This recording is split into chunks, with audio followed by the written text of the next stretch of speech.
Viewers, কেমন আছো? আশা করি সবাই ভালো আছো। আজকে আছি আবারও ছাদ বাগান নিয়ে এবং টবে মরিচ গাছ।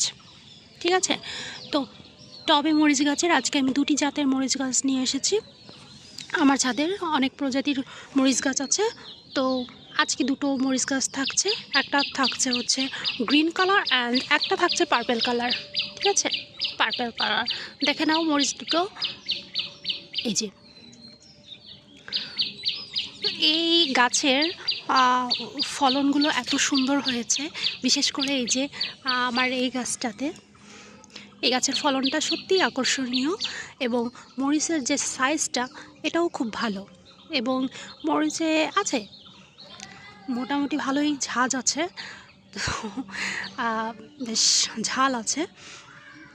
তো তোমরা যদি জেনে থাকো যে এই মরিচ এর নাম কি, অবশ্যই আমাকে কমেন্ট করে জানাবে। তো দেখো আজকে আমি ভালো করে দেখো আমার মরিচ গাছ দুটো যে থাকছে।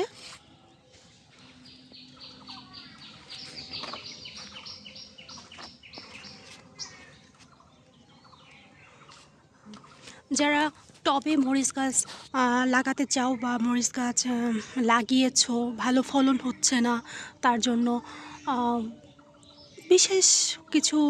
বিশেষ কিছু না, তবে খুব সাধারণ, আবার অবশ্যই একটু পরিচর্যার প্রয়োজন। তো পরিচর্যার জন্য আমি যেটা করি,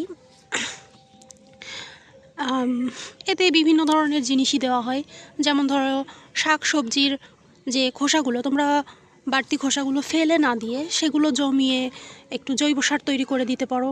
সেটার যে রস থাকে সেটা দিতে পারো গাছে, এবং পচানি যে অংশটা থাকে সেইটাও গাছে দিয়ে দিতে পারো।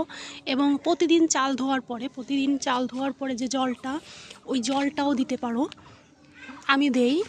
এবং ভাতের যে মাড়টা থাকে, ভাতের মাড় ধরো আজকে রেখে দিলাম, কালকে সকালে আমি ওটা দিয়ে দিলাম। চাল ধোয়া জল আর ভাতের মাড়টা একসাথে মিশিয়ে দিলাম। ঠিক আছে, এভাবে যদি খুব ছোট ছোট পরিচর্যার মাধ্যমে গাছগুলোকে সুস্থ রাখা যায় এবং সবল রাখা যায়। এবং ধরো এই যে বৃষ্টির সময় গাছে জল দেবো না, শীতকালে একদিন পর পর মাটির অবস্থা বুঝে একদিন পর একদিন জল দিলাম, বা পাতা কুঁকড়ে গেলে একটু সাবান জল, শ্যাম্পু জল বা একটু হুইল পাউডার জল এটা স্প্রে করে দিলাম। ঠিক আছে, আরও বেশ কিছু অবশ্য এই সব বিষয়গুলো ছোট ছোট কাজগুলো যেগুলো এগুলো বলছি। আর যদি কোনো ওষুধের প্রয়োজন হয় অবশ্যই সেগুলোও ব্যবহার করা হয়, তবে মাটির জন্য, গাছের জন্য না। ঠিক আছে, মাটিটাকে সুস্থ রাখা এবং সতেজ রাখাটা হচ্ছে মূল বিষয়। মাটি সতেজ যদি থাকে, গাছও নিশ্চয় সতেজ হবে এবং ফল দেবে, খুব ভালো ফল দেবে।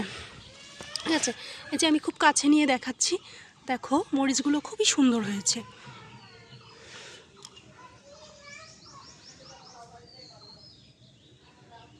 ঠিক আছে, প্রতিটা ডালে এবং প্রতিটা জায়গাতে মরিচে বেশ ভরপুর গাছটি, এবং মরিচের সাইজটাও ঠাকুরের ইচ্ছায় খুব ভালো। ঠিক আছে,